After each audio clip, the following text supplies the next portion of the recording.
Friends, आप जो मेरे हाथ में ये चीज़ देख रहे हैं, इसकी मदद से मैं एक ऐसा फर्टिलाइज़र बनाऊंगी जो प्लांट की सारी ज़रूरतों को पूरा करेगा।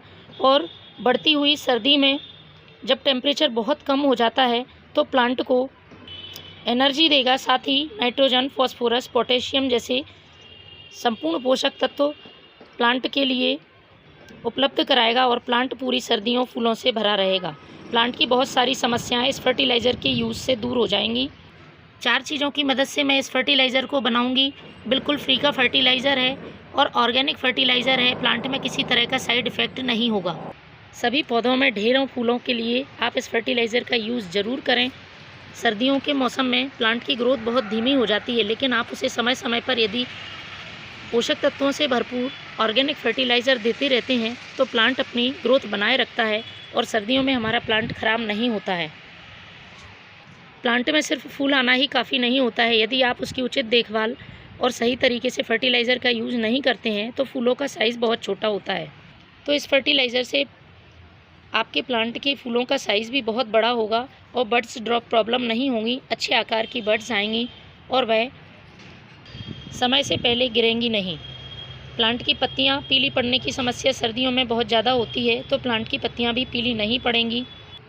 इस फर्टिलाइज़र से प्लांट की मिट्टी भी उपजाऊ बनेगी, क्योंकि जब तक मिट्टी उपजाऊ नहीं रहेगी, हम किसी तरह का फर्टिलाइज़र यूज़ करते हैं वह प्लांट को किसी तरह का फ़ायदा नहीं पहुंचाता है।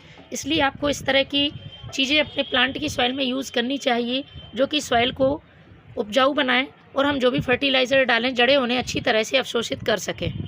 इसके पहले कि मैं फर्टिलाइज़र बनाना बताऊं, आपको सर्दियों में अपने प्लांट की केयर से संबंधित कुछ बातों का ध्यान रखना होगा।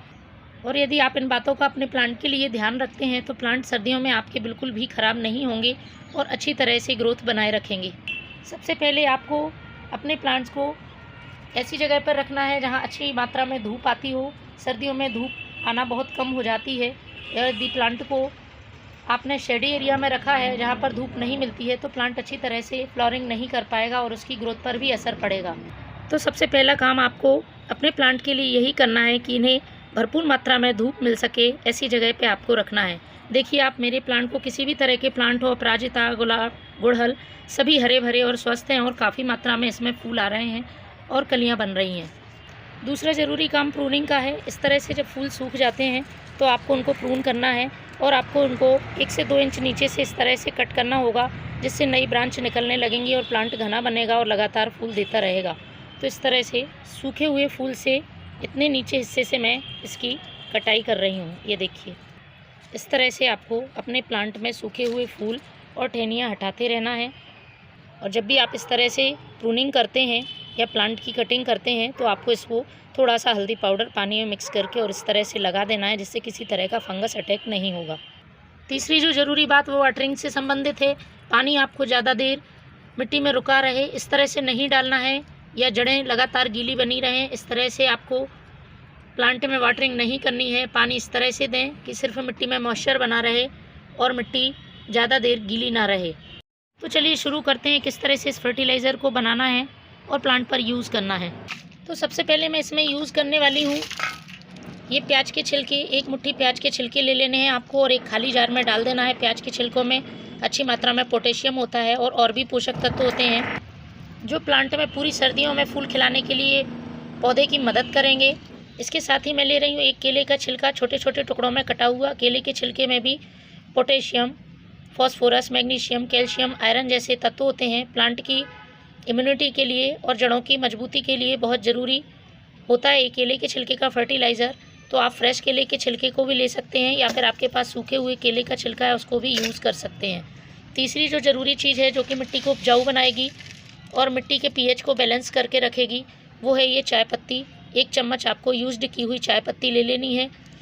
ये प्लांट की मिट्टी को एसिडिक कर देती है और पौधों में फूल लाने में बहुत मदद करती है।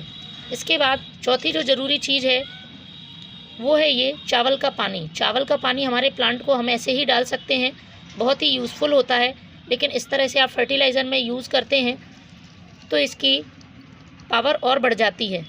तो सारे संपूर्ण पोषक तत्वों से भरपूर ये फर्टिलाइज़र बनेगा और इस चावल के पानी को डालकर आपको 1 दिन के लिए इस फर्टिलाइज़र को बनने के लिए रखना है। तो फ्रेंड्स, 1 दिन के लिए मैं इसको रखूँगी एक दिन पहले जो मैंने फर्टिलाइज़र तैयार करके रखा है, तो कुछ इस तरह से आपको ये फर्टिलाइज़र मिलेगा। अच्छी तरह से ये फर्मेंट हो चुका है। अब इसे हमें छान लेना है। छानने के बाद हम इसको डाइल्यूट करेंगे। बिना डाइल्यूट करे आपको इसको नहीं डालना है। ये इस तरह से हमें फर्टिलाइज़र मिलेगा। 1 भाग फर्टिलाइज़र का और 2 भाग आपको इसको सादा पानी मिलाना है। इस तरह से ये फर्टिलाइज़र बिल्कुल तैयार है प्लांट में डालने के लिए। और फ्रेंड्स, महीने में 1 बार आप प्लांट की सॉइल में पॉट की साइज़ के हिसाब से इस फर्टिलाइज़र को डालें। तो फ्रेंड्स, आप भी अपने प्लांट पर इसका इस्तेमाल करें।